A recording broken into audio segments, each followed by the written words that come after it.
দুনিয়ার ভালোবাসা, স্বার্থের ভালোবাসা, সম্পর্কের ভালোবাসা, এটা কারণে আপ ডাউন হয়, কিন্তু নবীর ভালোবাসা কখনো ডাউন হওয়ার সুযোগ নেই, শুধু আপ হইতে হবে, বাড়তে হবে।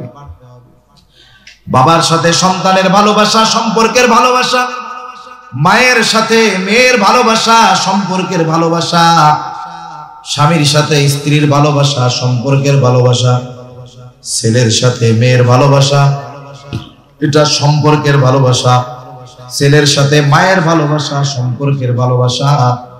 এই ভালোবাসা ঈমানের কারণে এক সময় শত্রুতাতেও পরিণত হতে পারে। যেই বাপরে ভালোবাসবে আল্লাহর জন্য, ওই বাপের সাথে দুশ্মনী হবেও আল্লাহর জন্য। কিন্তু নবীর সাথে বিরোধিতার তো কোনো সুযোগ নাই, ওখানে তো শুধু ভালোবাসা বাড়তেই হবে, ঠিক কিনা বলেন?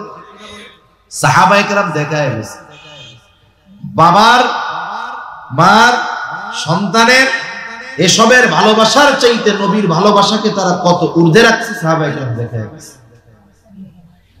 বদরিন আবু উবাইদা ইবনুল জাররাহ রাদিয়াল্লাহু তাআলা আনহু ময়দানে যখন আছেন, তিনি দেখতে পাইলেন তার বাবা জাররাহ পক্ষে, মুসলমানদের বিপক্ষে যুদ্ধ করার জন্য আসছে।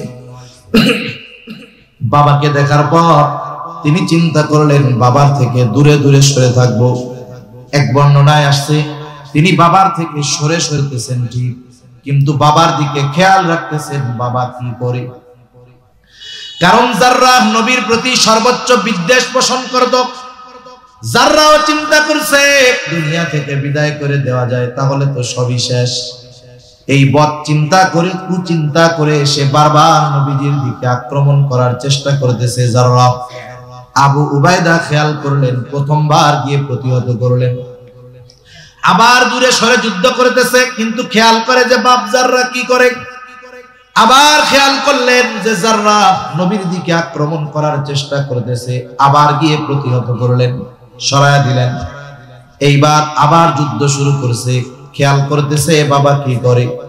এইবার তাকায় দেখে বাপ আবারও নবীর দিকে আক্রমণ করার চেষ্টা করতেছে। বাবার মোহাব্বতে জাররাহ বাবার থেকে দূরে দূরে সরে করতেছিল, কিন্তু নবীর প্রতি বাবার এই আচরণ তার পছন্দ হয় নাই। সে তো ওই রকম লক্ষ্য বাবার চাইতে নবীকে বেশি মহব্বত করে। এইবার আবু উবাইদা বিরক্ত হয়ে গেল, নবীর প্রতি এহেন আচরণ সে পছন্দ করলো না। এইবার নিজে গিয়া একটা কোপ দিয়া বাপের দেহ থেকে কল্লাটাকে আলাদা করে দিল। দুনিয়ার স্বার্থে নাকি নবীর মহব্বতে নবীর সাথে বেয়াদবি করেছে, ছাড় দেয় নাই। এই জন্য নবীর প্রতি মহব্বত এটা ঈমানের সাথে সম্পৃক্ত বিষয়, এটা কমার কোনো সুযোগ নাই। নবীকে মহব্বত করতে গিয়ে যদি বাপ দুশ্মন হয়, পিছপা হওয়া যাবে না। নবীকে ভালোবাসতে গিয়ে যদি সন্তান দুশ্মন হয়, তাহলে সন্তানের সাথে সম্পর্ক ত্যাগ করতে হবে। সাহাবায়ে কেরাম এই ব্যাপারে দৃঢ় প্রতিজ্ঞাবদ্ধ ছিলেন। শুধু তাই না, নবীজিও জানায়া দিয়েছেন, ও আমার উম্মত, মিলাদ দিয়া, সিন্নি খাইয়া, জিলাপি খাইয়া প্রকৃত মুমিন হতে পারবা না যতক্ষণ না আমাকে প্রকৃতভাবে ভালোবাসবা। নবীজি সেই কথা বলেন, লা ইউমিনু আহাদুকুম হাত্তা আকুনা আহাব্বা ইলাইহি মিন ওয়ালিদিহি ওয়া ওয়ালাদিহি ওয়ান নাসি আজমাইন। নবীজি বলেন, তোমাদের মধ্যে কেউ ততক্ষণ মুমিন হতে পারবে না যতক্ষণ না সে পিতা, মাতা, সন্তান, সম্পত্তি, এক কথা সকলের চাইতে আমি নবীকে বেশি ভালো না বাসবে। ততক্ষণ কেউ প্রকৃত মুমিন হতে পারবে না। এখন নবীর তো ভালোবাসতে হবে, কোন পদ্ধতিতে বাসবো? আমরা তো নবীকে সামনে পাই নাই। আবু বকর সামনে পাইছে, নিজের সব সম্পদ নবীর কাছে আইনা দিয়ে দিছে। আরে হযরত তালহা নবীজিকে সামনে পেয়েছে।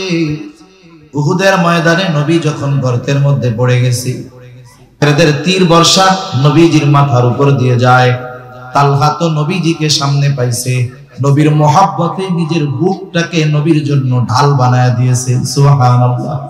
কিন্তু আমরা তো নবীর সামনে পাই নাই, কেমনে ভালোবাসবো? নবীও জানে আমার উম্মত চিন্তিত হয়ে যাবে, এই জন্য নবী তাকে ভালোবাসার পদ্ধতি নবী নিজেই বলে দিলেন। নবীজি বলেন, ও উম্মত, কেমনে ভালোবাসবা শোনো। তোমরা আমাকে যদি ভালোবাসতে চাও কেমনে ভালোবাসবা? মনে করো তুমি তোমার পদ্ধতিতে আমারে ভালোবাসবা, কাজ হবে না। নবীজি বলেন, মান আহাব্বা সুন্নতি ফাকাদ আহাব্বানি ওয়া মান আহাব্বানি কানা মাই ফিল জান্নাহ। নবীজি বলেন, যে আমার সুন্নাতকে ভালোবাসবে সে আমি নবীকে ভালোবাসবে, যে আমার সুন্নাতকে ভালোবাসলো আমি নবীকে ভালোবাসলো, আর যে আমি নবীকে ভালোবাসবে তার অবস্থান হবে আমার সাথে জান্নাতে। সুবহানাল্লাহ বলেন। নবীর সাথে যদি জান্নাতে থাকতে হয়, জান্নাতে তো আগে যাওয়ার দরকার। জান্নাতে যাওয়ার শর্ত কি? নবীজি বলেন, কুল্লু উম্মতি ইয়াদখুলুনাল জান্নাতা ইল্লা মান আবা। নবীজি বলেন, আমার সব উম্মত জান্নাতে যাবে, আবা উম্মত ছাড়া। প্রশ্ন করা হলো, ইয়া রাসূলুল্লাহ, আবা উম্মতের আবার কারা? নবীজি বলেন, মান আতাআনি দাখালাল জান্নাহ ওয়া মান আসানি ফাকাদ আবা। যারা আমার আনুগত্য করবে তারা জান্নাতে প্রবেশ করবে, আর যারা আমার আনুগত্য করবে না তারা আবা উম্মত, তারা জাহান্নামে প্রবেশ করবে। সম্মানিত উপস্থিতি, এটা দামি এক নিয়ামত। তবে দামি দামি নিয়ামত গুলোর মধ্যে আল্লাহ প্রদত্ত অন্যতম এক দামি নিয়ামত হলো যে আল্লাহ তাআলা আমাদেরকে মুহাম্মাদুর রাসূলুল্লাহ সাল্লাল্লাহু আলাইহি ওয়াসাল্লামের উম্মত বানিয়েছেন। এটা অনেক দামি নিয়ামত। শুধু তাই না, স্পেশালি ভাবে মুমিনদের জন্য আল্লাহ তাআলা মুহাম্মাদুর রাসূলুল্লাহ সাল্লাল্লাহু আলাইহি ওয়াসাল্লামকে বিশেষ অনুগ্রহ হিসাবে ঘোষণা দিয়েছেন। আল্লাহ তাআলাই বলেন, লাকাদ মান্নাল্লাহু আলাল মুমিনিনা ইয বা'আসা ফীহিম রাসূলাম মিন আনফুসিহিম। আল্লাহ রাব্বুল আলামিন বলেন, মুমিনদের উপর আল্লাহ তাআলার বিশেষ অনুগ্রহ যে তিনি তাদের মধ্য থেকে তাদের জন্য একজন রাসূল প্রেরণ করেছেন। রাসূল আকরাম সাল্লাল্লাহু আলাইহি ওয়াসাল্লাম হলেন মুমিনদের জন্য বিশেষ অনুগ্রহ। এই আয়াতের ব্যাখ্যায় ইমাম তাবারী রাহমাতুল্লাহি আলাইহি বলেন, যদিও নবী মুমিনদের জন্য আল্লাহ তাআলার পক্ষ থেকে বিশেষ অনুগ্রহ, তথাপি তিনি তো রাহমাতুল লিল আলামিন, আর রাহমাতুল লিল আলামিন হওয়ার কারণে গোটা দুনিয়ার সকল সৃষ্টি তিনি রাহমাতুল লিল আলামিন হওয়ার উপকার ভোগ করে। সে মুমিন হোক আর হোক, মুসলিম হোক আর অমুসলিম হোক, ইসলামের বন্ধু হোক আর শত্রু হোক, প্রত্যেকটা মাখলুক এই উপকার ভোগ করে। রাসূলুল্লাহ সাল্লাল্লাহু আলাইহি ওয়াসাল্লাম জগৎবাসীর জন্য রহমত, সৃষ্টি জগৎ সমূহের জন্য রহমত হওয়ার কারণে ফেররাও উপকার ভোগ করে।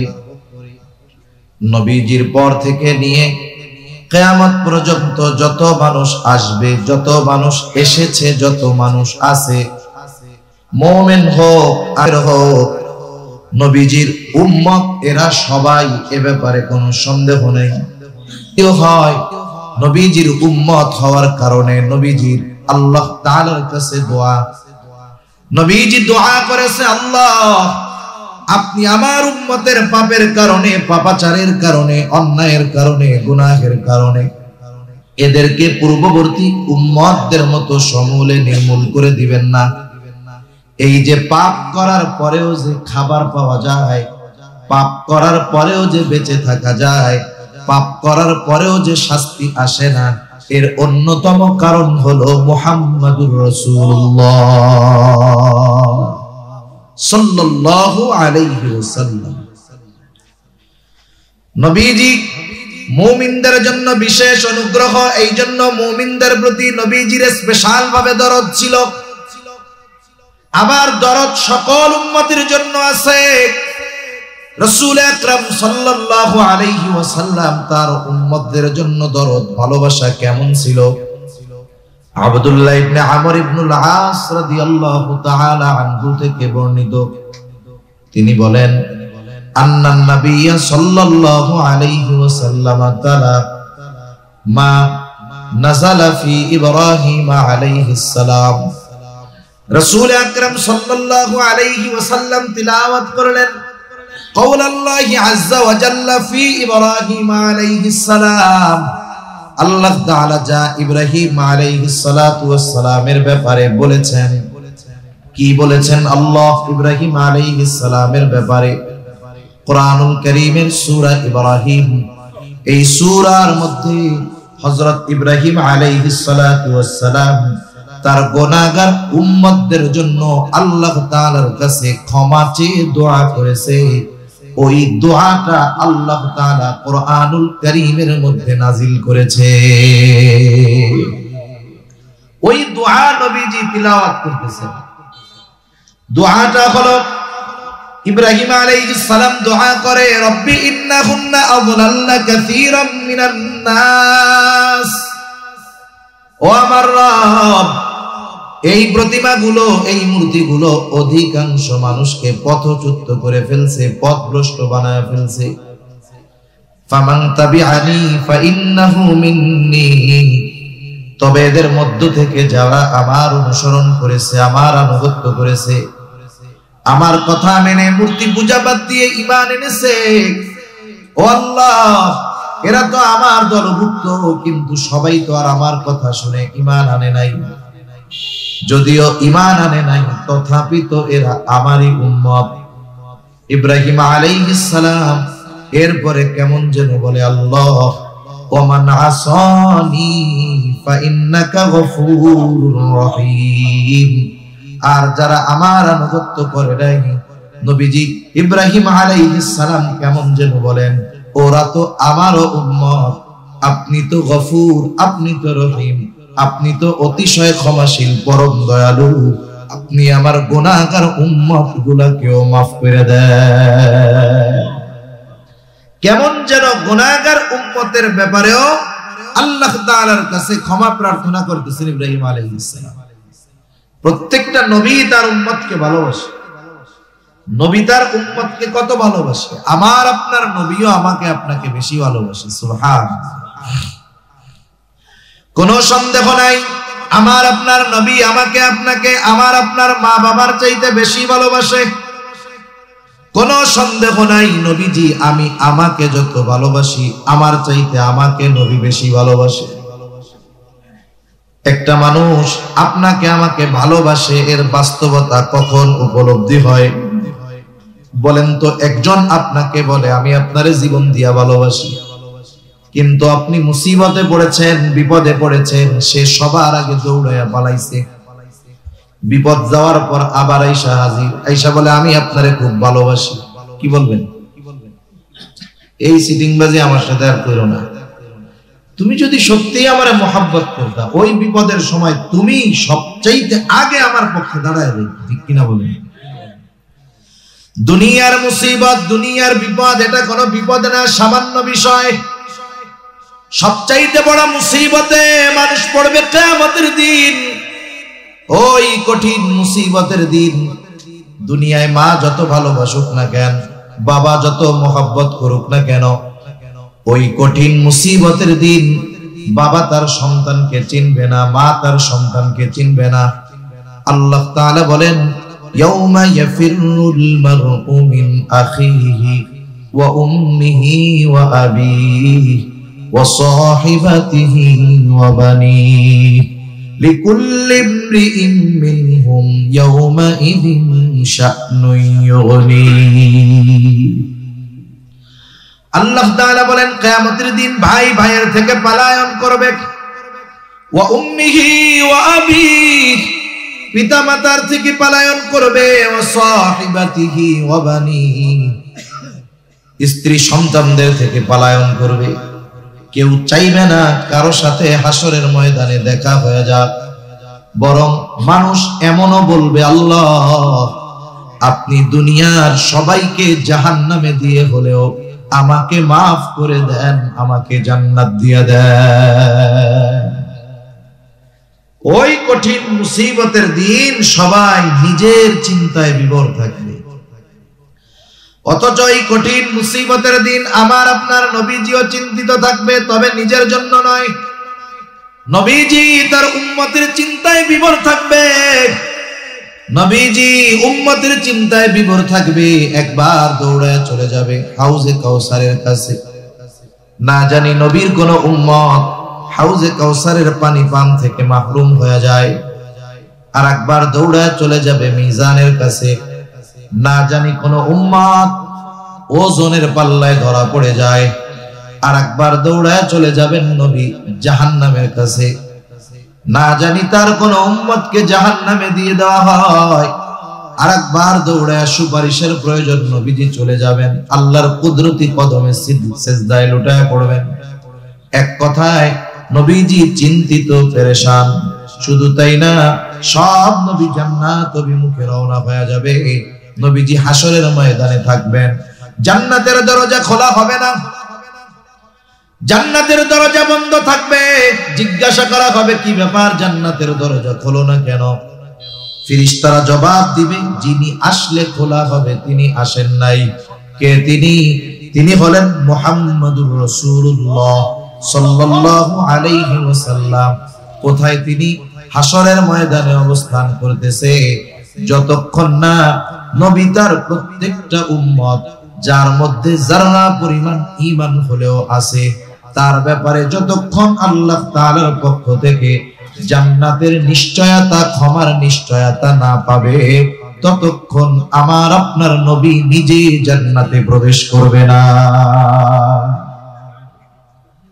যেই দিন মা চিনবে না, বাবা চিনবে না, ভাই চিনবে না, যেই সন্তানের জন্য রক্ত পানি করে উপার্জন করে বাবা, সেই সন্তান চিনবে না, ওই কঠিন দিন আমার আপনার নবী কিন্তু বলবে না। তাহলে বুঝে থাকলে জবাব দিবেন, বলেন তো মা বাবা বেশি ভালোবাসে নাকি নবী বেশি ভালোবাসে? কোনো সন্দেহ নাই, নবীজি সবচাইতে বেশি ভালোবাসে। প্রত্যেক নবী তার উম্মতকে ভালোবাসে। বরং কিছু কিছু সময় এমনটা হয় ভালো যে তার চাইতে খারাপটার জন্য চিন্তা আরো বেশি হয়। আমি মাঝে মধ্যেই বলি, মনে করেন এক বাবার 5 ছেলে, এক মার 5 ছেলে, 4 জন ভালো, বুজুর্গ, মুত্তাকি, পরহেজগার, আবেদ, সব দিক দিয়ে ভালো, গুনাহটোনা করে না। কিন্তু 5 নম্বর ছেলেটা সর্বোচ্চ পর্যায়ের মন্দ। 4 জনের ভালোকে যদি একদিকে দেওয়া হয়, একজনের খারাপির পাল্লা আরো বেশি ভারী হবে, এত খারাপ। বলেন তো মা বাবা ওই ভালো 4 জনের জন্য চিন্তা বেশি করে নাকি খারাপটার জন্য বেশি করে? বলেন তো মা বাবা যখন দোয়া করে, দোয়ার মধ্যে 4 জনের ব্যাপারে বেশি দোয়া করে নাকি খারাপটার জন্য বেশি দোয়া করে? সন্তান খারাপ হওয়ার পরেও মা বাবা ওই সন্তানকে দূরে ঠেলে দেয় না, মা বাবা ওই সন্তানকে বের করে দেয় না। কেন? বলে মোহাব্বতের কারণে। সন্তান এই জন্য যত খারাপ হোক তাকে দূরে ঠেলে দেওয়া যায় না। আরে উম্মত যত গুনাহগার হোক, মা বাবার চাইতে সন্তানকে যত ভালোবাসে মা বাবা, তার চাইতে নবী তার উম্মতকে বেশি ভালোবাসে। এই জন্য নবী সন্তান যেমন খারাপ হলে মা বাবা মোহাব্বতের কারণে চিন্তিত হয়, ওই রকম কোন উম্মত যদি গুনাহগার হয়, নবীও মোহাব্বতের কারণে চিন্তিত হয়ে যায়। এরপরে উনি ঈসা আলাইহিস সালাতু ওয়াস সালামের ওই আয়াত, যেই দোয়া আল্লাহ তাআলার কাছে ঈসা আলাইহিস সালাম করেছেন, আল্লাহ তাআলা ওই দোয়াও জানায় দেন। ঈসা আলাইহিস সালাম দোয়া করে আর বলে, ইন তুআযিবহুম ফাইন্নাহুম ইবাদুক ওয়া ইন তাগফির লাহুম ফাইন্নাকা আনতাল আজিজুল হাকীম। ঈসা আলাইহিস সালাম আল্লাহ তাআলার কাছে বলে, ইন তুআযিবহুম ফাইন্নাহুম ইবাদুক, আপনি যদি তাদেরকে শাস্তি দেন তারা তো আপনারই বান্দা। ওয়া ইন তাগফির লাহুম, আল্লাহ আপনি যদি তাদেরকে ক্ষমা করে দেন, মাফ করে দেন, তারা তো আপনারই বান্দা। এই কারণে যদি আপনি আমার গুনাহগার উম্মত, আপনার বান্দাকে যদি আপনি মাফ করে দেন, কেউ কোনো কিছু আপনাকে জিজ্ঞাসা করবে না। কেন? ফাইন্নাকা আনতাল আজিজ, আপনি হলেন মহাপরাক্রমশালী, মহাপ্রজ্ঞাময়। মূলত ঈসা আলাইহিস সালাম বলতে চায়, আল্লাহ আমার ওই গুনাহগার উম্মত আপনার বান্দাগুলোকেও আপনি মাফ করে দেন। দুই নবী দোয়া করছে তার গুনাহগার উম্মতের ব্যাপারে। আল্লাহ তাআলা নবীজিকে জানাইছেন, নবীজি ওই দুই নবীর দোয়া তিলাওয়াত করেছেন। অনেক সময় কিছু বিষয় আছে আপনি আমি একটা কাজ করব কিন্তু মনে নাই, ভুলে গেছি। কথার কথা, বাসার থেকে বলছে যে ছেলেটাকে ফোন দিতে হবে, মেয়েটারে ফোন দিতে হবে, বাজারে গিয়ে মোবাইলে টাকা রিচার্জ করে দিয়ে, জরুরি বিষয়।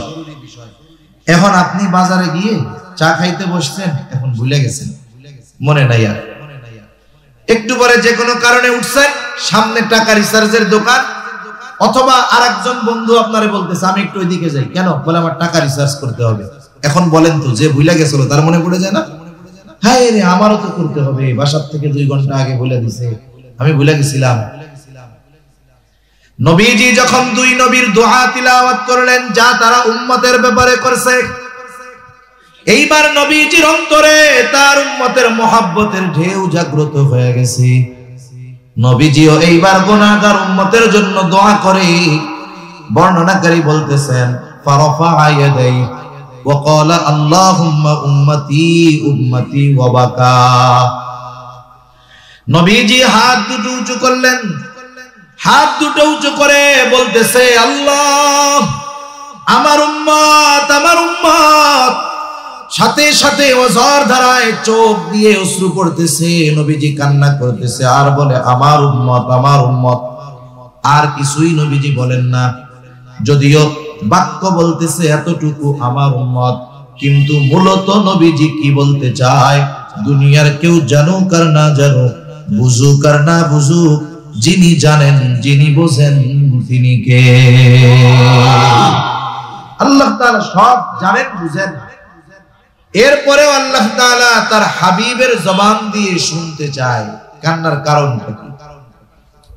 মনে করেন বৃহস্পতিবার বিকাল বেলা মাদ্রাসার ছোট ছোট ছাত্ররা, 4 বছর 5, 6, 7 বছর বয়স, নতুন নতুন মাদ্রাসায় ভর্তি করে দিয়ে গেছে মা বাপ।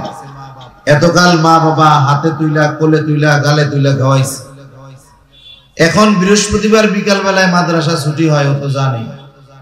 এখন মা বাবার জন্য কলিজার মধ্যে পড়তেছে, হুজুরের কাছে গিয়া বসে শুধু কান্না করতেছে। বৃহস্পতিবার আসরের পরে শুধু কান্দে, কান্না করে। এখন বলেন তো, এই ছোট বাচ্চা, মক্তবের বাচ্চাটা বৃহস্পতিবার বিকাল বেলায় যদি হুজুরের সামনে গিয়ে কান্না করে, বলেন তো এই কান্নার কারণ আপনারা কি বুঝেন? কি জন্য কান্না করে বলেন তো? ছুটি চায়, বাড়িতে যাবে। আপনারা যেহেতু বুঝলেন, তাইলে হুজুরে মনে হয় হুজুরের সামনে কান্না করলে বোঝে না যে গোলা কেন কান্না করে, বুঝে না? বুঝে। এরপরেও কি বলে, কান্না করো কেন? ও আর কান্নার গিয়ার বাড়ায় দেয়, বলে যতই কান্না কেটে করো কোনো লাভ নাই। কি জন্য কানতেছো এটা আগে পাও, এরপরে হলো সিদ্ধান্ত। এবার কানতে কানতে পড়া করতেছে, বাড়ি যাবো, আমার কাছে যাব। হুজুর একটা হাসি দিয়া কি বলে, আচ্ছা ঠিক আছে যাও, আগামীকাল সন্ধ্যার আগে আবার চলে আসবে। এখন কান্নার কারণ ওস্তাদ বোঝার পরেও কেন ছাত্রের মুখ দিয়ে শুনতে চায়? এটা ওস্তাদ ছাত্রের একটা মহব্বতের বহিঃপ্রকাশ। আল্লাহ তাআলা সবকিছু জানার পরেও কেন তার হাবিবের মুখ দিয়ে শুনতে চায়? এটা আল্লাহ তাআলার তার হাবিবের প্রতি মহব্বতের একটা বহিঃপ্রকাশ।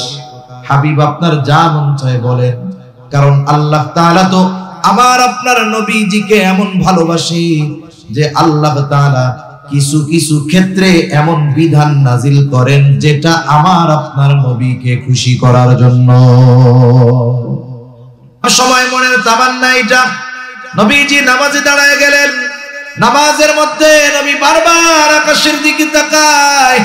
আল্লাহ তাআলা বলেন, ক্বাদ নারা তাকাল্লুবা ওয়াজহিকা ফিস সামা ফালানুওয়াল্লিয়ান্নাকা কিবলাতান তারদাহা। আপনি কেন বারবার আকাশের দিকে তাকান? আল্লাহ তাআলা তো জানে আল্লাহ তাআলা তো দেখে আপনি কেন তাকান তাও জানে। আল্লাহ তাআলা বলেন ফালানুওয়াল্লিয়ান্নাকা কিবলাতান, অবশ্যই অবশ্যই আপনার জন্য আমি কিবলাকে পরিবর্তন করে দিব। তারদাহা, আপনার খুশির জন্য আমি আপনার কিবলাকে পরিবর্তন করে দিব। আল্লাহ তাআলা নবীজির সন্তুষ্টির জন্য, নবীজিকে খুশি করার জন্য নবীজির চাওয়া অনুযায়ী কিবলা পরিবর্তন করে দিয়েছেন। কত মহব্বত, ভালোবাসা। জিবরাইল আলাইহিস সালাতু ওয়াস সালাম কে আল্লাহ তাআলা বলে, জিবরাইল যাও, আমার মুহাম্মদ কেন কান্না করে, কান্নার কারণ জিজ্ঞাসা করো। জিবরাইল আলাইহিস সালাতু ওয়াস সালাম হাজির, এসে বলে আপনি কেন কান্না করেন? যদিও আপনার কান্নার কারণ আল্লাহ তাআলা জানে, এরপরেও তিনি জানতে চান। এইবার জিবরাইল আলাইহিস সালাতু ওয়াস সালামের কাছে প্রাণ খুলে নবী সব কথা বললেন, উম্মতের ব্যাপারে সব কথা বললেন। এইবার জিবরাইল আলাইহিস সালাম আল্লাহ তাআলার কাছে গিয়ে সব কথা খুলে বলল। আল্লাহ তাআলা জানায় দিলেন, জিবরাইল যাও, আমার মুহাম্মদকে গিয়ে জানায় দাও, আমি অচিরেই তাকে তার উম্মতের ব্যাপারে সন্তুষ্ট করব, তাকে অসন্তুষ্ট করব না। নবীজি দুনিয়ায় থাকতেই উম্মতের ক্ষমার ব্যাপারে চিন্তিত ছিলেন, পেরেশান ছিলেন। শুধু তাই না, উম্মতের ব্যাপারে নবীজির ফিকির কেমন ছিল, চিন্তা কেমন ছিল। নবীজি যখন প্রথম দিকে গোপনে দাওয়াত দিলেন 3 বছর গোপনে দাওয়াত দেওয়ার পর আল্লাহ তাআলা নির্দেশ দিলেন, ওয়াআনদির আশীরাতাকাল আকরাবিন। এখন আর গোপনে হবে না, আপনার আত্মীয়-স্বজন আশেপাশের যারা আছে এদেরকে প্রকাশ্যে দাওয়াত দেন। নবীজি দাওয়াত দিবেন, গুরুত্বপূর্ণ এক বিষয়। এটা তো দুনিয়ার সবচাইতে মোস্ট ইম্পর্টেন্ট একটা বিষয়, যেটা মানুষকে জানাতে হবে। এমনটা ছিল না যে আমরা যেমন বছরে একদিন দাওয়াত দিছেন, 2 ঘন্টা 3 ঘন্টার জন্য আসলাম, 1 ঘন্টা কিছু দিনই কথাবার্তা বললাম, চলে গেলাম। নবীজি কি এইরকম দাওয়াত দিছে মক্কাবাসীর? না, নবীজিও মক্কাবাসীকে হাড়ে হাড়ে চিনেন, মক্কাবাসীও নবীজিকে পরিপূর্ণভাবে চিনে। একটা মানুষকে চেনা জানার জন্য, একটা মানুষের অভ্যন্তরীণ এবং বাহিরের ভেতরের সব বিষয় জানার জন্য 1-2 ঘন্টা সময় যথেষ্ট না। আপনি যখন একটা মানুষের সাথে বছরের পর বছর থাকবেন, আপনি হয়তো দেখতেছেন যে মাথায় টুপি, মুখে দাড়ি, গায়ে লম্বা জুব্বা, বাবা পাগড়ি, বড় বুজুর্গ আল্লাহওয়ালা। এই আল্লাহওয়ালা আসলে যে আল্লাহওয়ালা কিনা এটা বুঝতে পারবেন 1 বছর তার সাথে থাকলে। মানুষের সামনে খুব মিষ্টি কথা আমরা বলতেছি, আমলের কথা বলতেছি, কিন্তু আমার আমলের অরিজিনাল হালত কি এটা তো বুঝবেন আমার সাথে 6 মাস থাকলে, ঠিক কিনা বলেন? এই বিষয়গুলো নবীজিও তাদের ব্যাপারে জানে, তারাও নবীজির ব্যাপারে জানে। নবীজির প্রতি তাদের কত অগাধ আস্থা, বিশ্বাস ছিল। নবীজি যখন এই পরিচিত মানুষগুলোর মধ্যে, পরিচিত পরিবেশে, পরিচিত স্থানে দাওয়াত দিবেন, নবীজি এবার আবু কুবাইস পাহাড়, এজন্য কোন কোন বর্ণনায় আসছে উনি সাফা পাহাড়ে উঠলেন, কোন কোন বর্ণনায় আবু কুবাইস পাহাড়ে উঠলেন। মূলত সাফা পাহাড়টা আবু কুবাইস পাহাড়েরই একটা অংশ। এবার উনি সাফা পাহাড়ে ওইটা মক্কাবাসীর ডাক দিলেন। এমনিই ওই পাহাড়ের এক মর্যাদা ছিল। ওই পাহাড়ের উপরে যদি কোনো অপরিচিত ব্যক্তি, যাকে মক্কার কেউ চিনে না, ওই রকম অপরিচিত একজন ব্যক্তিও যদি ওই পাহাড়ে দাঁড়িয়ে মক্কাবাসীর কাছে সাহায্য চাইতো, ওই পাহাড়ের এমন আজমাত ব্যক্তিকে তা দেখতো না, কিন্তু ওই পাহাড়ে যে বসতো, উঠতো, যাকে ডাক দিত, ওই লোকটা অপরিচিত হলেও সকল মানুষ তাকে সাহায্য করার জন্য ছুটে আসতো। ওই পাহাড়ের একটা মর্যাদা ছিল। কথায় তো কথা আসে, এই যে চেয়ার দেখছেন, এই চেয়ারের একটা মর্যাদা আছে, জানেন? এই চেয়ারের একটা মর্যাদা আছে, কিন্তু আমরা এই চেয়ারের চাইতে মর্যাদা দেই ব্যক্তিকে বেশি। চেয়ারের চাইতে মর্যাদা কাদের বেশি দেই?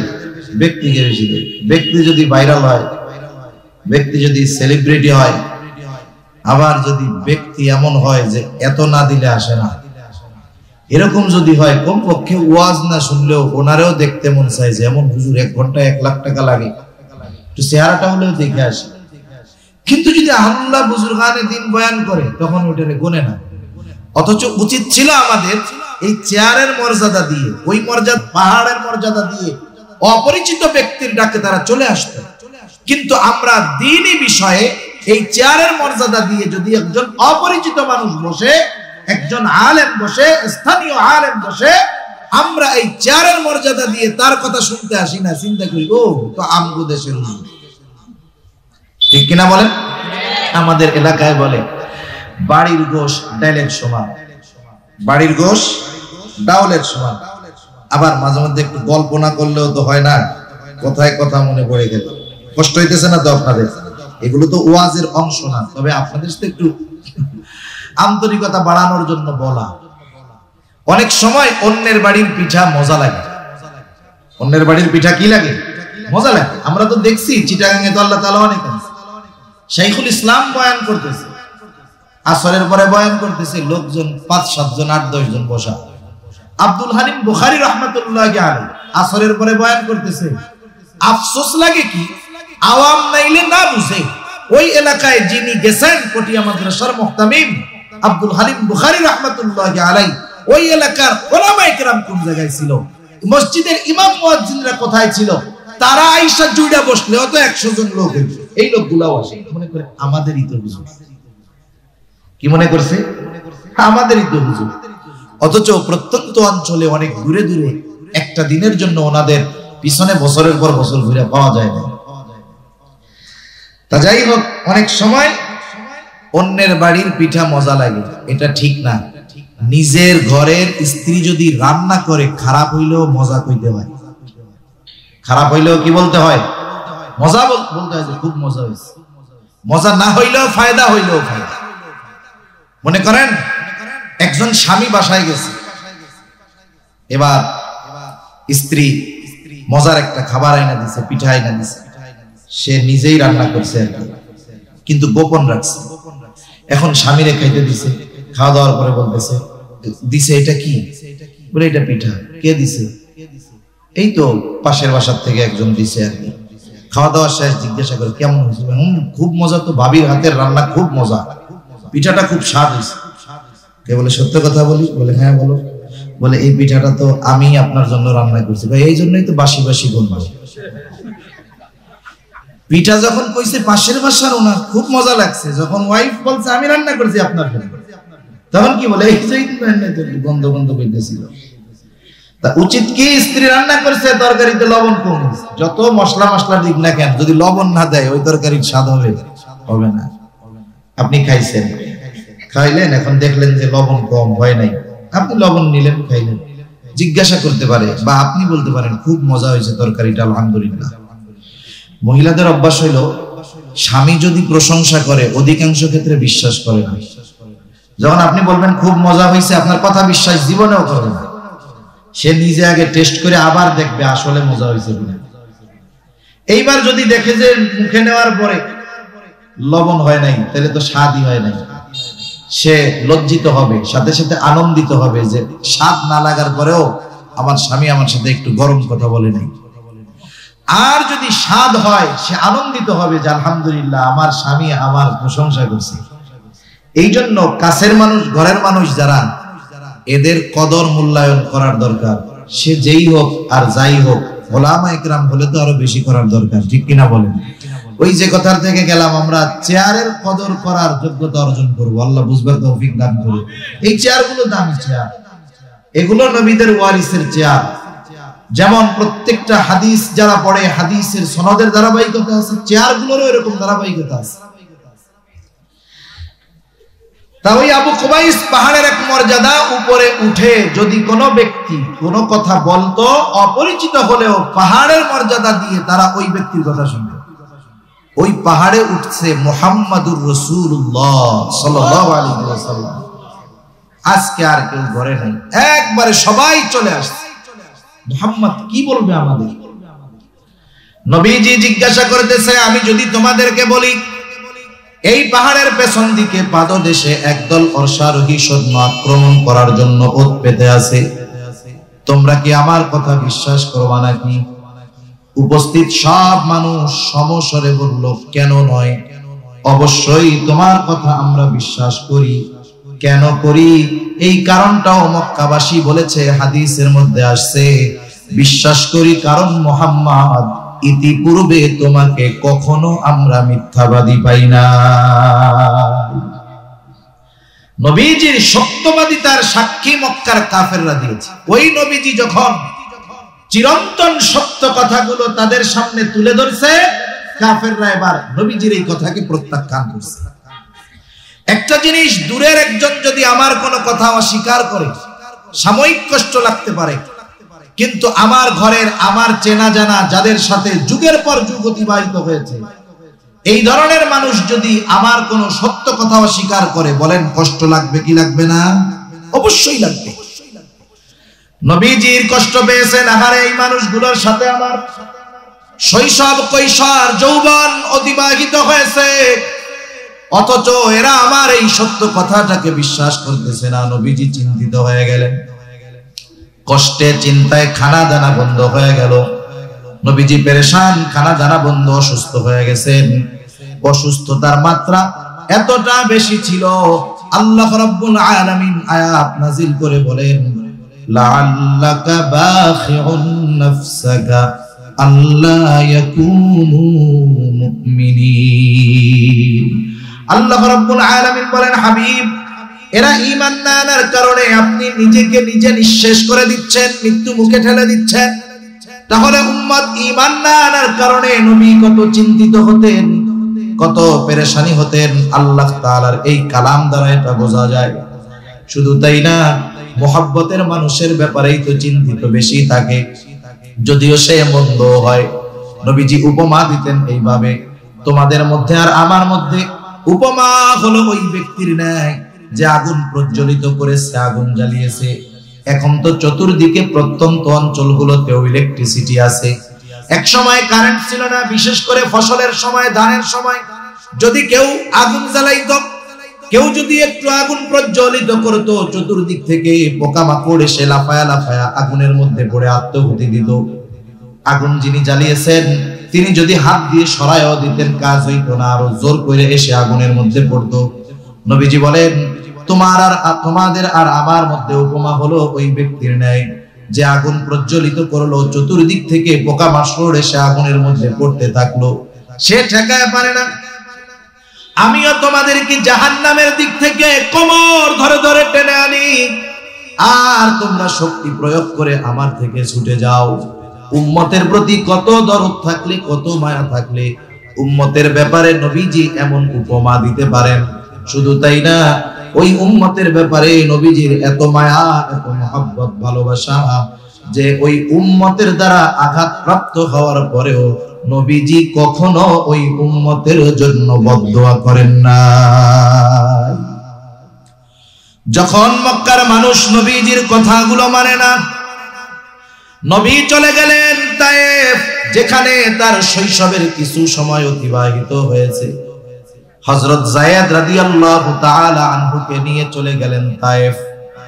তায়েফের মানুষেরাও নবীজিকে চিনল না। দলবদ্ধভাবে নবীজির গায়ে তারা পাথর নিক্ষেপ করতে শুরু করলো। হযরত যায়েদ রাদিয়াল্লাহু তাআলা আনহু একা ঠেকাতে পারেন না। পাথরের আঘাতের মাত্রা কতটা বেশি ছিল। আয়েশা সিদ্দিকা রাদিয়াল্লাহু তাআলা আনহা নবীজির গায়ে একদিন দাগ দেখতে পাইলেন, দাগ।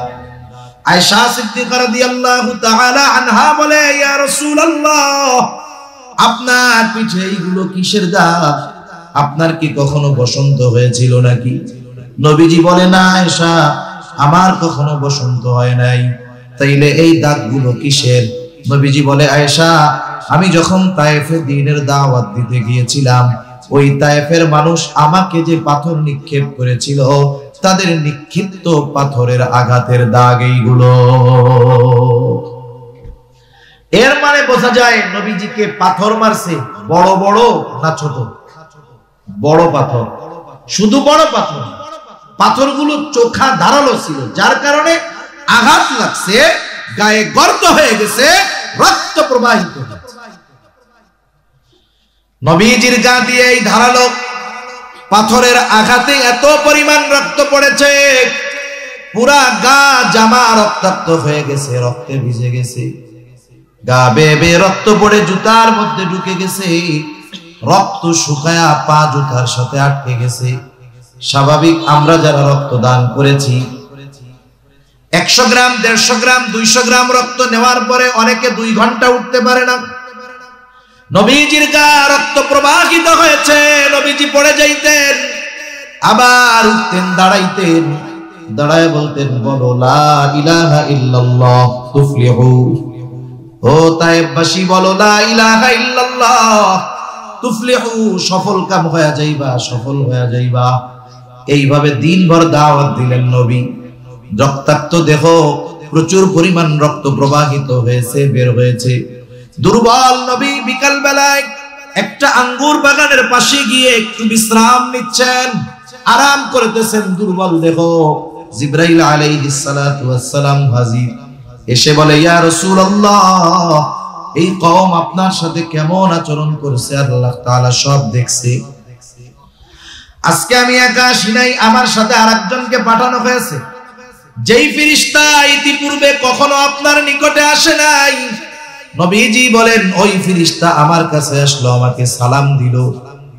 সালাম বিনিময়ের পরে বলতেছে ইয়া রাসূলুল্লাহ, এই সম্প্রদায় আপনার সাথে কেমন আচরণ করেছে আপনার মালিক জানে।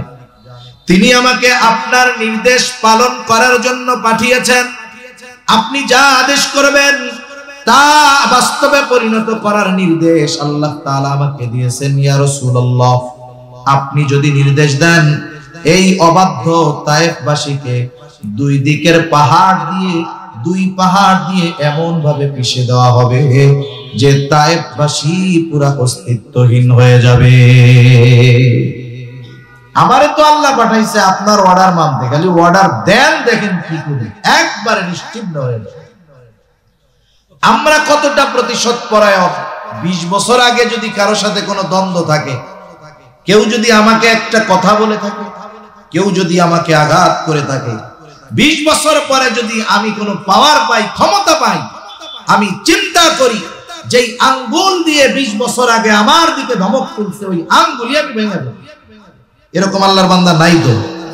প্রতিশোধ পরায়ণতা আমাদেরকে এতটা হিংস্র করে তুলেছে যে ক্ষুধার্ত কুকুরটাও এত হিংস্র নয়, ঠিক কিনা বলে? প্রতিশোধ পরায়ণতা, প্রতিশোধ পরায়ণতা ক্ষুধার্ত হিংস্র কুকুরের চাইতেও হিংস্র বানায় ফেলছে কিছু মানুষকে।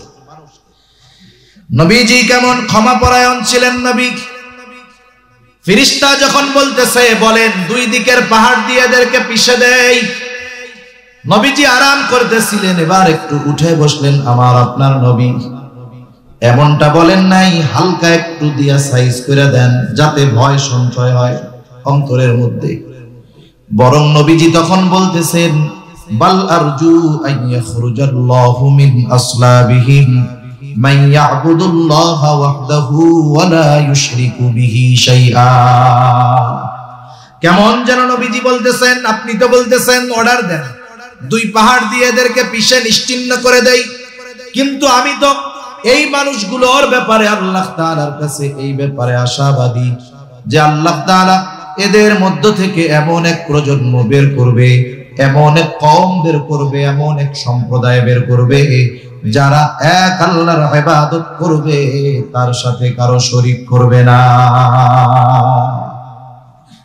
আপনি বলতেছেন, আপনি নির্দেশ দেন এদের নিশ্চিহ্ন করে দেই, আর রাহমাতুল লিল আলামিন বলতেছে আরে এরা ঈমান না আনছে তাতে কি হইছে? আমি তো আল্লাহ তাআলার কাছে আশা করি এদের মধ্য থেকেই আল্লাহ তাআলা এমন মানুষ বের করবে যারা এক আল্লাহর ইবাদত করবে। সুবহানাল্লাহ। অবাধ্য এই উম্মতের প্রতিও নবীজির কত ভালোবাসা, নবীজির উম্মতের প্রতি দরদ মায়া কত। লম্বা সময় আরো হাদিস বলা যাবে, তবে কিছু কিছু বিষয় আছে যত বয়ান করা হোক, যত মানুষ সাক্ষ্য দিক, অনেক বিষয় আছে আমরা জানি না, শুনি না, কিন্তু একজনের কথায় বিশ্বাস করে নেই, হয় কি হয় না? আপনারা তো চট্টগ্রামের মানুষ, অনেক আগের থেকে আপনারা বিভিন্ন দেশে ব্যবসা করেন, কারণ চট্টগ্রাম এটা হলো ব্যবসার রাজধানী। বিদেশে গেলে দেখা যায় চিটাগাঙের দোকান, আর কই হায় রে মক্কা শরীফ আশেপাশে জিজ্ঞাসা করলে কই কই সাতকানিয়া। মানে চট্টগ্রামের যত ব্যবসায়ী আছে ওর চট্টগ্রামের ব্যবসায়ী আরবে বেশি, আর মিনিমাম মনে হয় 50 থেকে 60% হবে সব সাতকানিয়া। দোকানে কাজ করে বাঙালি, বাড়ি করে সাতকানিয়া। কি অবস্থা! আল্লাহ তাআলা বরকত দিক আরো, বলি আমিন। আবার চিটাঙে প্রবাদও আছে, সাতকানিয়ার লোক ছাড়া ব্যবসা আপ হয় না। টেরি বাজার যান, ওই জায়গায় যান, সব দোকানে সাতকানিয়ার লোক, সব দোকানে সাতকানিয়ার লোক। আল্লাহ তাআলা ব্যবসার এক যোগ্যতা এই সাতকানিয়ার মানুষকে দিয়েছে। আপনারা তো খুশি হন নাই? খুশি না? তাই খুশি হইলে কি করবেন? আলহামদুলিল্লাহ কোন, আলহামদুলিল্লাহ। তা এই সাতকানিয়ার মানুষরা সহ আগেও তো যখন মোবাইল ছিল না, টেলিফোন ছিল না, দেখার কোনো সুযোগ ছিল না, চিঠির জামানা ছিল, ওই সময়ে অনেক মানুষ প্রবাসে যাইতো। দেখা যাবে বিবাহ করছে, 3 মাস বাড়ি থাকছে, বিদেশে চলে গেছে। যখন বাড়ি ছিল ওই সময় আল্লাহ তাআলা তার স্ত্রীর গর্ভে একটা সন্তান আল্লাহ তাআলা দিয়েছে। 20 বছর পরে বাড়ি আসছে। এর মধ্যে ছেলেও বাপরে দেখে নাই, বাপও ছেলেরে দেখে নাই। ওই সময় তো আর দেখে কথা কওয়ানোর সুযোগ নেই। এখন দেখে নাই, দুইজনকে চিনে না, চিঠিতে যতটুকু কথাবার্তা। এবার ওই লোক চিন্তা করছে, ছেলে টেলে তো বড় হয়ে গেছে, বাড়ি একটা সারপ্রাইজ দিব। সারপ্রাইজ মানে চমকায়া দিব সবাইকে। কোনো খবর টবর না দিয়া বাড়ি চলে আসছে। রাত 2টার সময় দরজায় টোকা দিছে, বাড়ি যায়, দরজা খুলো। এখন যুবক মানুষ 20 বছরের, রাত 2টায় টোকা দিলে তো ওই খুলবে। এখন যেই দরজা খুলছে, দেখো অপরিচিত একজন মানুষ। কে আপনি? তুমি আমাকে চিনবা না, তোমার মা আমারে চিনবে। ওই পোলা তো পারলে লাঠি নিয়ে ওই বেটারে পিটাইতে যাবে। এই চেঁচামেচি শুরু হবে। এইবার দৌড় দিয়া মহিলা এসে বলবে, আরে বাবা, তুমি ওরে চিনো নাই ওনাকে? উনি তো তোমার আব্বা। এখন বলেন তো, একটু আগে যে গরম টরম হয়েছিল, যখন এই মা ঈশা বলবে এই যেই তোমার আব্বা, ও বলবে নাকি যে আমি বিশ্বাস করি না? এ বলবে? মার এক কথায় যারে 20 বছর দেখে নাই, মুহূর্তের ভিতরে বলবে, ও আব্বা ভুল হয়ে গেছে, মাফ করে দেন, আমি তো আপনারে দেখি নাই, বেয়াদবি নিয়েন না। তাহলে দেখেন, অনেক বিষয় আছে, একজন সাক্ষীর সাক্ষ্যর কারণে গোটা বড় বড় বিষয়কে আমরা বিশ্বাস করে নেই। নবীজি যে আমাদের ভালোবাসেন, কোনো সন্দেহ আছে? এই যে ভালোবাসে, এ ব্যাপারে স্বয়ং সাক্ষী দিচ্ছেন কে বলেন তো? আরো জোরে বলেন না কে? তাহলে আল্লাহ তাআলা যেই বিষয়ের সাক্ষী দিচ্ছে, তাহলে এই ভালোবাসার পরিমাপ বা পরিমাণ কত, এটা পরিমাপ করার কোনো ক্ষমতা আমাদের মধ্যে নেই। নবীজি তার উম্মতকে কত ভালোবাসে স্বয়ং সাক্ষী দিচ্ছেন আল্লাহ। আল্লাহ রাব্বুল আলামিন বলেন, লাকাদ জাআকুম রাসূলুম মিন আনফুসিকুম আজিজুন আলাইহি মা আনিতুম হারিসুন আলাইকুম বিল মুমিনিনা রাউফুর রহিম।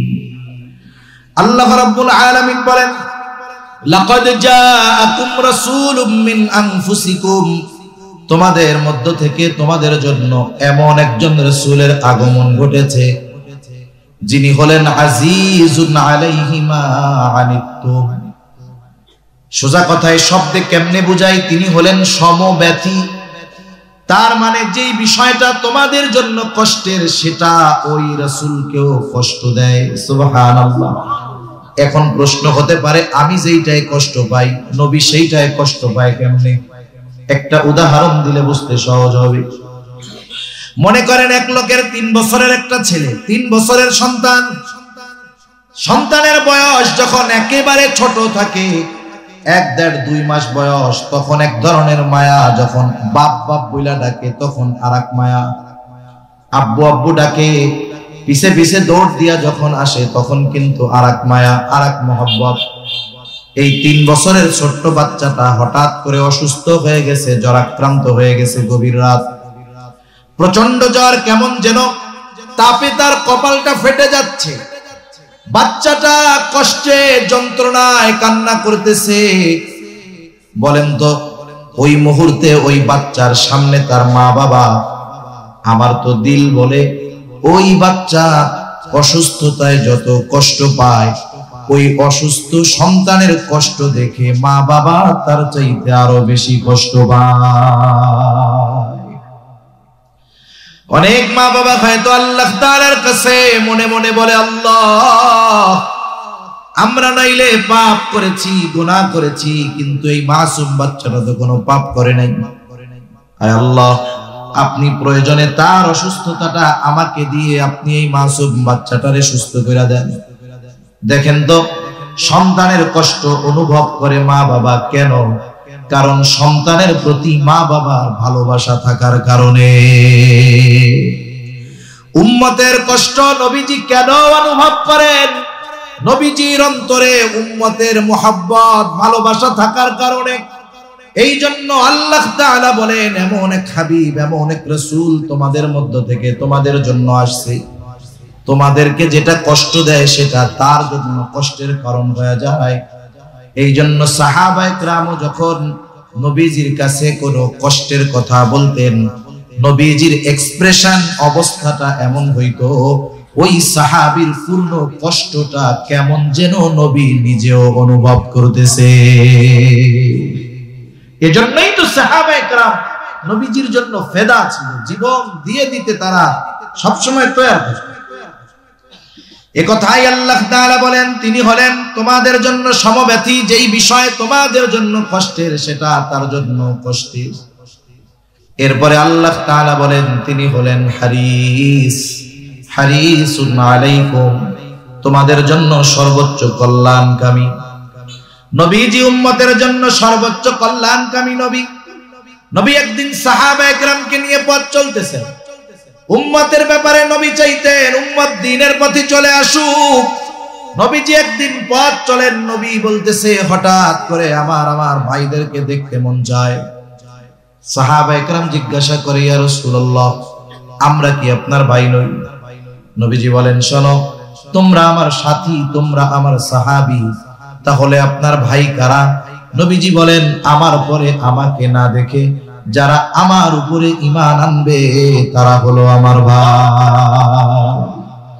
নবীজি কল্যাণকামী চাইতেন যে সবাই আমার পরে আমার প্রতি আল্লাহর প্রতি ঈমান আনুক। শুধু তাই না, যেই বিষয়গুলো উম্মতের জন্য অতি কল্যাণের, ওই বিষয়টাকে যথাযথ স্থান এবং যথাযথ সময়ের জন্য সংরক্ষণ করতেন।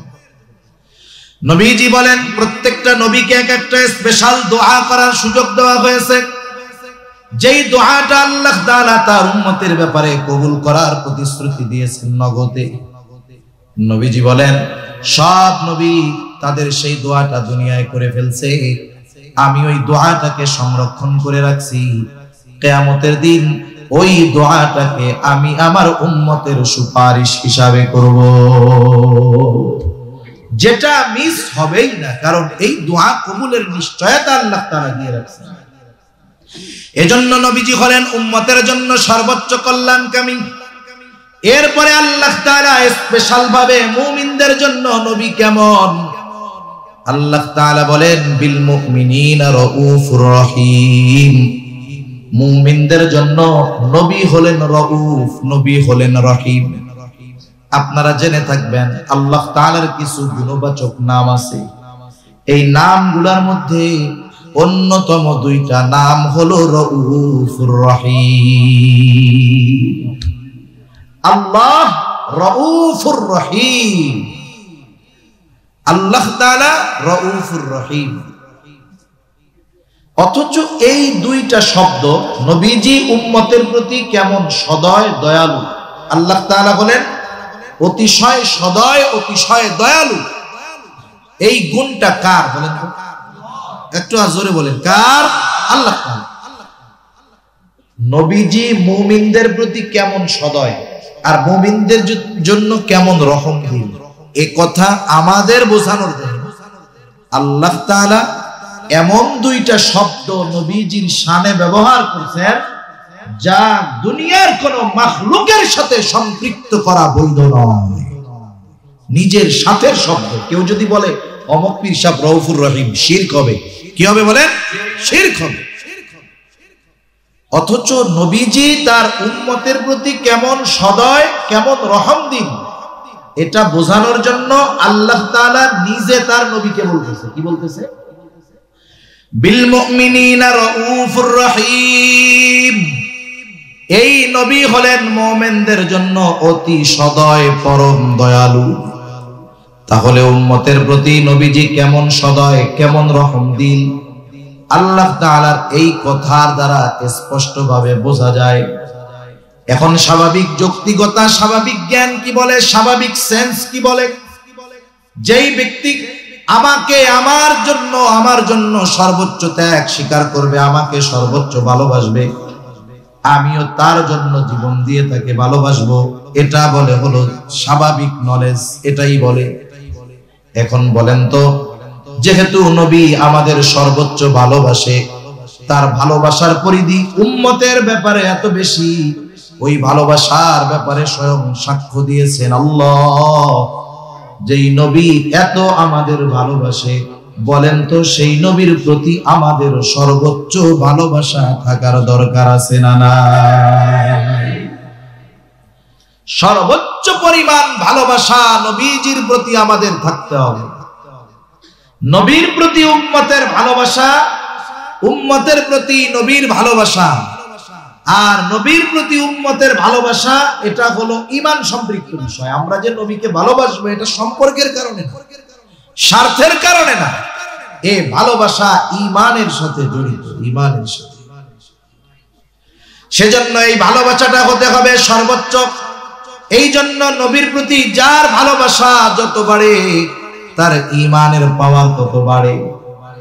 নবীর প্রতি ভালোবাসা যার যত কমে, ঈমানের পাওয়ার তার তত কমে। দুনিয়ার ভালোবাসা, স্বার্থের ভালোবাসা, সম্পর্কের ভালোবাসা, এটা কারণে আপ ডাউন হয়, কিন্তু নবীর ভালোবাসা কখনো ডাউন হওয়ার সুযোগ নেই, শুধু আপ হইতে হবে, বাড়তে হবে। বাবার সাথে সন্তানের ভালোবাসা সম্পর্কের ভালোবাসা, মায়ের সাথে মেয়ের ভালোবাসা সম্পর্কের ভালোবাসা, স্বামীর সাথে স্ত্রীর ভালোবাসা সম্পর্কের ভালোবাসা, ছেলের সাথে মেয়ের ভালোবাসা এটা সম্পর্কের ভালোবাসা, ছেলের সাথে মায়ের ভালোবাসা সম্পর্কের ভালোবাসা। এই ভালোবাসা ঈমানের কারণে এক সময় শত্রুতাতেও পরিণত হতে পারে। যেই বাপরে ভালোবাসবে আল্লাহর জন্য, ওই বাপের সাথে দুশ্মনী হবেও আল্লাহর জন্য। কিন্তু নবীর সাথে বিরোধিতার তো কোনো সুযোগ নাই, ওখানে তো শুধু ভালোবাসা বাড়তেই হবে, ঠিক কিনা বলে? সাহাবায়ে কেরাম দেখায় গেছে, বাবার, মার, সন্তানের এসবের ভালোবাসার চাইতে নবীর ভালোবাসাকে তারা কত ঊর্ধ্বে রাখছে, সাহাবায়ে কেরাম দেখায় গেছে। বদরিন আবু উবাইদা ইবনুল জাররাহ রাদিয়াল্লাহু তাআলা আনহু ময়দানে যখন আছেন, তিনি দেখতে পাইলেন তার বাবা জাররাহ পক্ষে, মুসলমানদের বিপক্ষে যুদ্ধ করার জন্য আসছে। বাবাকে দেখার পর তিনি চিন্তা করলেন বাবার থেকে দূরে দূরে সরে থাকবো। এক বর্ণনায় আসছে তিনি বাবার থেকে সরে সরতেছেন ঠিক, কিন্তু বাবার দিকে খেয়াল রাখতেছেন বাবা কি করে। কারণ জাররাহ নবীর প্রতি সর্বোচ্চ বিদ্বেষ পোষণ করত। জাররাও চিন্তা করছে দুনিয়া থেকে বিদায় করে দেওয়া যায় তাহলে তো সবই শেষ। এই বদ চিন্তা করে, কুচিন্তা করে সে বারবার নবীজির দিকে আক্রমণ করার চেষ্টা করতেছে। জাররাহ আবু উবাইদা খেয়াল করলেন, প্রথমবার গিয়ে প্রতিহত করলেন, আবার দূরে সরে যুদ্ধ করতেছে, কিন্তু খেয়াল করে যে বাপ জাররাহ কি করে। আবার খেয়াল করলেন যে জাররাহ নবীর দিকে আক্রমণ করার চেষ্টা করতেছে, আবার গিয়ে প্রতিহত করলেন, সরায়া দিলেন। এইবার আবার যুদ্ধ শুরু করছে, খেয়াল করতেছে বাবা কি করে। এইবার তাকায় দেখে বাপ আবারও নবীর দিকে আক্রমণ করার চেষ্টা করতেছে।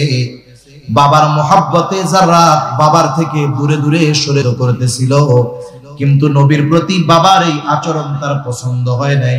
সে তো ওই রকম লক্ষ্য বাবার চাইতে নবীকে বেশি মহব্বত করে। এইবার আবু উবাইদা বিরক্ত হয়ে গেল, নবীর প্রতি এহেন আচরণ সে পছন্দ করলো না।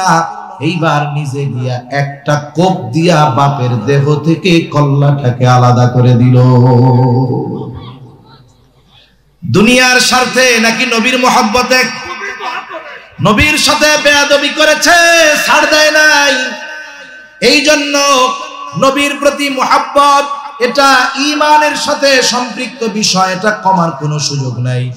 নবীকে মহব্বত করতে গিয়ে যদি বাপ দুশ্মন হয় পিছপা হওয়া যাবে না।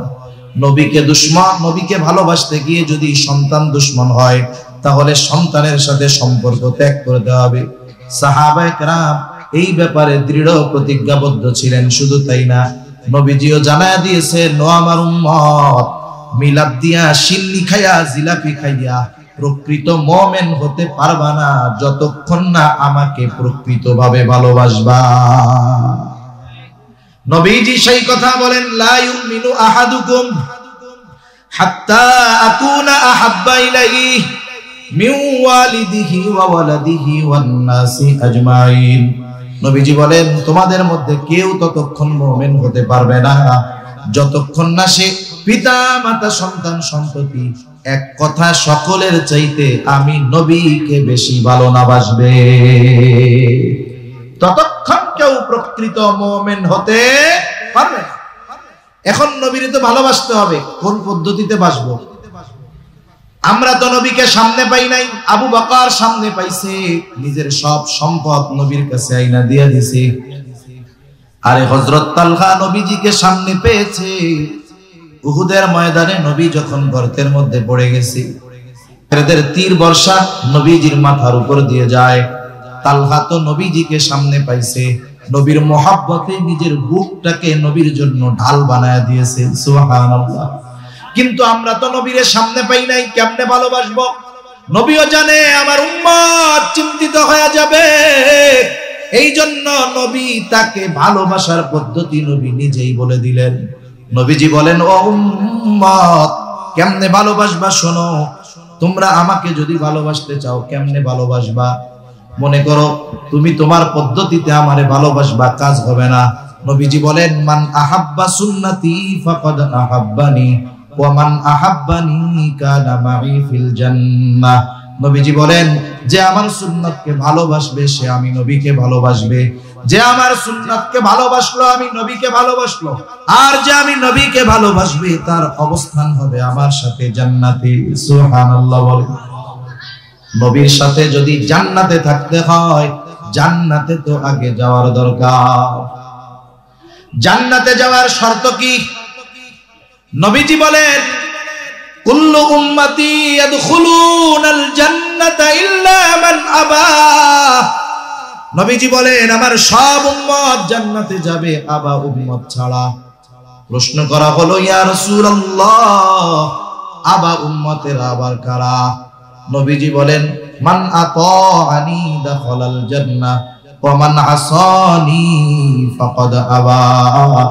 যারা আমার আনুগত্য করবে তারা জান্নাতে প্রবেশ করবে, আর যারা আমার আনুগত্য করবে না তারা আবা উম্মত, তারা জাহান্নামে প্রবেশ করবে। এই দুই হাদিসকে যদি মিলানো হয় কি ফলাফল বের হয়? দুই হাদিসকে মিলাইলে ফলাফল বের হয়, নবীর সুন্নাতকে যারা মুহাব্বতের সাথে অনুসরণ করবে। আমরা অনেকে আছি সুন্নাত ভালোবাসি, সুন্নাত ওয়ালা ভালোবাসি, নিজে সুন্নাত ওয়ালা হই না, কাজ হবে না। নিজেও সুন্নাত ওয়ালা হতে হবে, সুন্নাতকে ভালোবাসতে হবে। তাহলে কেউ যদি নবীর সুন্নাতকে মুহাব্বতের সাথে অনুসরণ করে সে নবীর সাথে জান্নাতে অবস্থান করবে। আমরা কারা কারা নবীর সাথে জান্নাতে থাকার আশা রাখি? হাত উঁচা করি তো। নারায়ে তাকবীর। আরো জোরে বলেন, নারায়ে তাকবীর। মাশাআল্লাহ, ইচ্ছা আছে তো? আছে না? আল্লাহ কবুল করুন। ইচ্ছার প্রতিফলন ঘটানোর জন্য কর্মের দরকার। আমরা স্বপ্ন দেখি, বাস্তবায়ন করতে রাজি নাই। আমরা আশা যেটা করি সেটা কর্মে পরিণত করতে হলে ত্যাগ স্বীকার করতে হয়। অনেক সময় মানুষের কথা শুনতে হয়, গন্ডারের চামড়া বানায় ফেলতে হয়। অনেক সময় অন্যান্য কষ্ট স্বীকার করতে হয়, তাইলেই না স্বপ্ন বাস্তবায়ন করা যায়। নবীর সাথে আমরা জান্নাতে থাকতে চাই, এ আশা সবার, কিন্তু কি করলে যে নবীর সাথে জান্নাতে থাকা যায় সেটা আমরা করতে কেউ রাজি নাই। তাহলে বোঝা গেল আমাদের ইচ্ছা আর কর্ম এই দুইটার গন্তব্য এক না। আমার ইচ্ছা একদিক, গন্তব্য আর একদিক। এক নৌকায় যদি উঠতে পারতাম যে কোনো এক জায়গায় গিয়ে ঠেকতাম, কিন্তু দুই নৌকায় যদি দুই ঠ্যাং বেঁধে দেওয়া হয়, দুই পা বেঁধে দেওয়া হয়, গন্তব্য তো বহুদূর, নিজেরই তো 12টা বেজে যাবে। সেই জন্য আমাদের ইচ্ছার সাথে কর্মের প্রতিফলন ঘটাতে হবে। এতে বহুত কথা মানুষ বলতে পারে, শোনা লাগতে পারে, স্বাভাবিক বিষয়। নবীর সাথে জান্নাতে থাকতে পারা এটা সৌভাগ্যের ব্যাপার। কত বড় সৌভাগ্যের ব্যাপার! আনাস রাদিয়াল্লাহু তাআলা আনহু থেকে বর্ণিত হাদিস।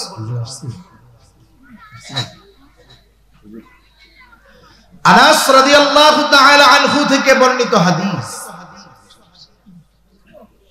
নবীজি সাল্লাল্লাহু আলাইহি ওয়াসাল্লামের সাহাবী আনাস রাদিয়াল্লাহু তাআলা আনহু তিনি বলেন, একদিন নবীজির কাছে একজন গ্রাম্য সাহাবী আসলো। গ্রাম্য সাহাবী, গ্রামের কিছু মানুষ আছে সরল, আগ পিছ বুঝে না, মনের মধ্যে কোনো দোষ নাই, সোজা সাপটা আইসা কথা বলে, জিজ্ঞাসা করে, জানতে চায়। কিন্তু আমরা শহরে বসবাস করি, গ্রামের ওই সরল মানুষগুলোর সরলতাকে আমরা মূর্খতা মনে করি, কিন্তু আসলে এটা সরলতা। নবীজির কিছু সাহাবী ছিলেন গ্রাম্য সাহাবী ওই রকম। নবীজি একদিন একজনের সাথে কথা বলতেছেন, নিয়ম হলো যখন কারো সাথে কথা বলবে আর একজন আইসা কথার মধ্যে কথা না বলা। নবীজি কথা বলতেছে, ওই গ্রাম্য সাহাবী নবীজির কাছে এসে প্রশ্ন করে, মাতাসসাহ, হে আল্লাহর রাসূল, কিয়ামত কখন হবে? নবীজি ওই ব্যক্তির সাথে কথা শেষ করার পরে বলতেছেন, ওই লোকটা কোথায় যে আমাকে জিজ্ঞাসা করেছে কিয়ামত কখন হবে? কিছু কিছু সময় কিছু প্রশ্ন করার পর ওই প্রশ্নের জবাব দেওয়ার আগে উল্টা প্রশ্ন করা জরুরি হয়ে যায়, কারণ ওই ব্যক্তির কথার ভঙ্গিমাটা এমন ছিল, ভাবটা এমন ছিল, উপস্থাপনা প্রেজেন্টেশন এমন ছিল, কেমন যেন সে কিয়ামতের জন্য সব প্রস্তুত করে বসে আছে, কিন্তু কিয়ামত আসার নামে খবর নাই। মনে করেন আপনি ঢাকা যাবেন, টিকিট কাটেন নাই, আপনি টিকিট কাউন্টারে গিয়ে জিজ্ঞাসা করলেন, বাস কখন আসবে? এই প্রশ্নটা করলেন, এরপরে টিকিট কাটলেন, টিকিট কাটছেন 11টা, বাইজা গেছে 11:30। আপনি টিকিট কাউন্টারে গিয়ে আবারও তো ওই একই কথা বলবেন নাকি, যে বাস কখন আসবে? কিন্তু বলেন তো, টিকিট কাটার আগের বাস কখন আসবে এইটা বলা, আর টিকিট কাটার পরে যাওয়ার প্রস্তুতি যখন আপনি নিয়েছেন তখন জিজ্ঞাসা করা বাস কখন আসবে, একই বাক্য, কিন্তু সময় অবস্থান প্রেজেন্টেশনের কারণে বলেন তো এর অর্থের পার্থক্য বা বুঝের পার্থক্য আছে না নাই? আগে আপনি সাধারণভাবে জিজ্ঞাসা করছেন বাস কখন আসবে, কিন্তু টিকিট কাটার পরে যখন টাইম পার হয়ে গেছে বাস আসে না, তখন যখন বলতেছেন বাস কখন আসবে, এর মধ্যে কিছু কথা আছে। কি কথা? আরে মিয়া, টিকিট কাটছি 10টা, সব কিছু নিয়ে টিয়া বৈশা আছি, তোমার বাস আসার নামে খবর নাই কেন? এই হলো মূল কথা। তা ওনার বাচন ভঙ্গিতে মনে হচ্ছে উনি প্রস্তুত কিয়ামতের জন্য, কিন্তু কিয়ামত আসতেছে না। সেই জন্য নবীজি পাল্টা প্রশ্ন করলেন, মা আদাত্তা লাহা, কিয়ামতের জন্য তুমি কি প্রস্তুতি গ্রহণ করছো, কি পাথেয় গ্রহণ করছো? সরল সহজ লোকটা বলতেছে, আমি আল্লাহ এবং তার রাসূলকে ভালোবাসি।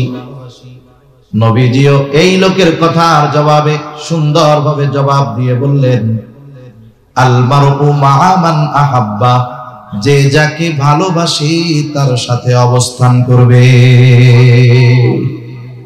নবীজি এই কথা বলার পর লোকটা বাড়ির দিকে আটা দিচ্ছে। হযরত আনাস রাদিয়াল্লাহু তাআলা আনহু বলেন, নবীজির মুখে এই কথা শ্রবণ করবার পর আমরা ঈমান আনার পরে এতটা খুশি হই নাই যত খুশি এই কথাটা শ্রবণ করবার পরে হয়েছি। হযরত আনাস রাদিয়াল্লাহু তাআলা আনহু বলেন, আমি আল্লাহর রাসূলকে ভালোবাসি, আমি আবু বকর ওমর রাদিয়াল্লাহু তাআলা আনহুমা উভয়কে ভালোবাসি, যদিও তাদের মতো আমল করতে পারি নাই, কিন্তু এই ব্যাপারে আমি আশা রাখি জান্নাতে আমি তাদের সাথে অবস্থান করতে পারবো।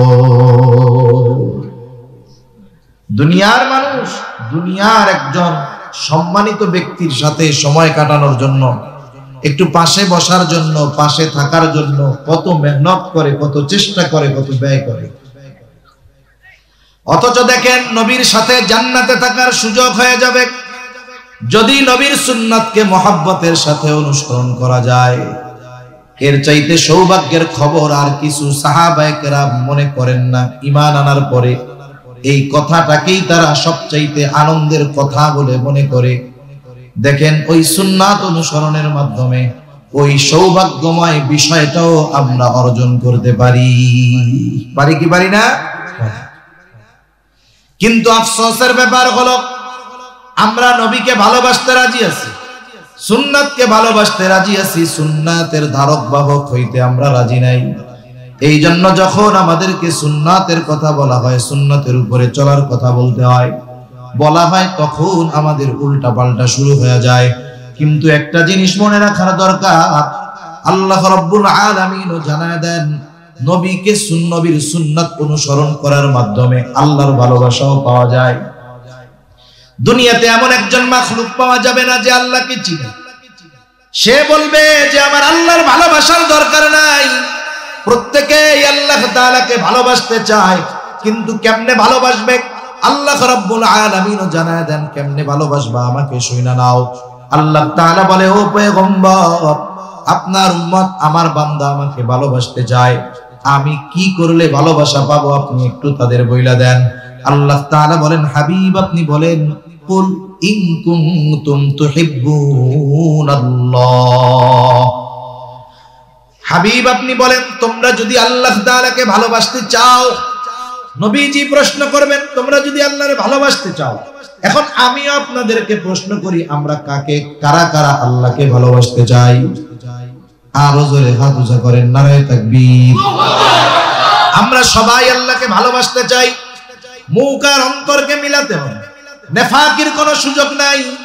আমরা যদি আল্লাহকে ভালোবাসতে চাই কি করতে হবে? নবী বইলা দেন, ও আমার উম্মত, তোমরা যদি আল্লাহকে ভালোবাসতে চাও তাইলে কি করবা? ফাত্তাবিউনি, আমার অনুসরণ করো, আমার আনুগত্য করো, তাহলে আল্লাহ তাআলাকে ভালোবাসা হবে। শুধু তাই না, তোমরা যদি আমি হাবিব, আমি নবীর অনুসরণ করো, আল্লাহকে ভালোবাসা নিয়ে তোমাদের চিন্তা করা লাগবে না। ইউহিব্বুকুমুল্লাহ, আমার অনুসরণ করার কারণে আল্লাহ তাআলা তোমাদের ভালোবাসবে। তাহলে নবীর অনুসরণের মাধ্যমে কার ভালোবাসা পাওয়া যায়? জোরে বলেন। ইউহিব্বুকুমুল্লাহ, আল্লাহ তোমাদের ভালোবাসবে। আল্লাহ তাআলার ভালোবাসার প্রথম পুরস্কারটা কি? আখিরাতেরটা পরে থাক, দুনিয়ার পুরস্কার কি?